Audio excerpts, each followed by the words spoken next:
Hello everyone, this is Jansen Azarias, CEO of Higher Ground, and we are back. This time we are going to focus on strategies in overcoming fear. So you might be wondering why you're disoriented and you're tired, especially since your schedule have actually cleared up. For most of us, what I want to tell you is being disoriented right now is actually pretty normal. What you are experiencing is the effects of trauma due to this pandemic.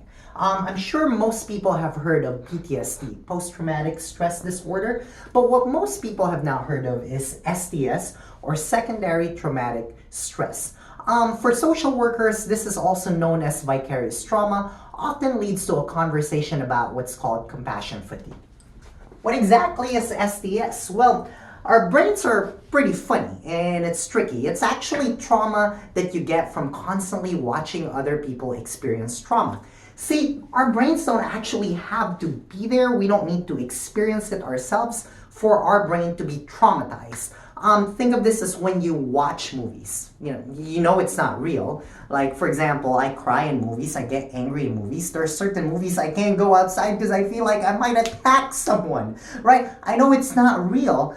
Some people are actually unable to finish movies due to emotional stress. Funny thing is, your brain actually has a way of turning what you see and hear into a memory as if you experienced it. And turning that memory into trauma that even though you didn't experience that trauma, it's a reality for you. So think about this. Right now there's constant change. It looks like the world is failing. Governments, medicine, everything, because we haven't effectively fought this, right? You're watching people die and people suffer. So you're watching people get traumatized, you're hearing about it, and there seems to be this onslaught of news that is happening. And then now let's add to the fact of what's happening to you. You have zero sense of control because the virus is invisible. And we don't know how to fight it. So we don't know how to protect our families because there's no medicine, no vaccine, no strategy to stop it from happening. Now, compound that with the fact that this pandemic has forced us to stay inside. We have a lot of free time, so we have no way to keep ourselves busy to ignore what is actually happening. Hence, our own trauma and secondary trauma is happening to us right now, allowing fear to really take a hold of us. This is why a lot of people are disoriented regardless of what is happening and how free our schedule is. Fear has taken a hold of our mental health. So, how do we effectively combat this? You versus fear. Well, the strategies are almost always the same, regardless of what traumatic event happens. The first one is really limiting this exposure to stress. This is why following a routine is so important right now. Too much free time is actually forcing you to think about things that you really have no control over. And honestly, right now with this pandemic, most of us can only do one thing: social distancing. And no, unless you are an expert about this pandemic, a virologist, epidemiologist, public health expert, a healthcare professional, something along those lines, nothing you are thinking about, you and I are thinking about, no conspiracy, no added information is actually going to help you or anyone around you. So in reality, what is this constant flood of information about the pandemic really doing for you? Nothing. So we actually go to our second strategy that is so important right now, is to limit the media exposure. Limit your social media exposure, limit your news exposure. Right now, listen to the news in the morning and at night. That way you actually get the information that's already processed rather than constantly getting flooded and inundated by it. The second thing that's important to do when you're fighting fear is processing the stress and reframing it. See, stress is not the enemy, right?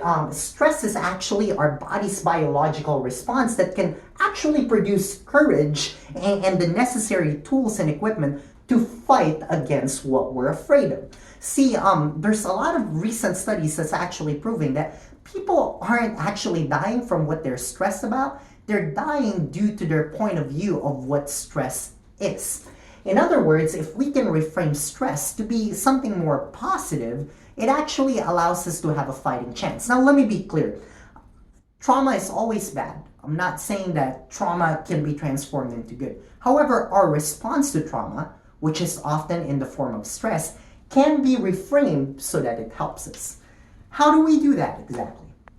First one is mindfulness exercises. Mindfulness is a 1,000-year-old practice that involves deep breathing and being in the moment. For people who have a religious practice, this is a form of prayer and meditation. And for people who don't have religious practices, it's really just about staying in the moment and deep breathing. Another way of doing it is gratitude exercise. Gratitude is as simple as taking time to write down intentionally what you are thankful for. 3 things that you're thankful for.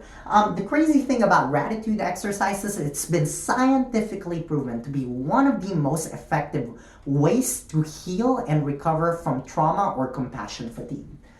Another key part of reframing stress is physical movement. See, physical movement produces the kind of hormones we need in order to help our brain process stress.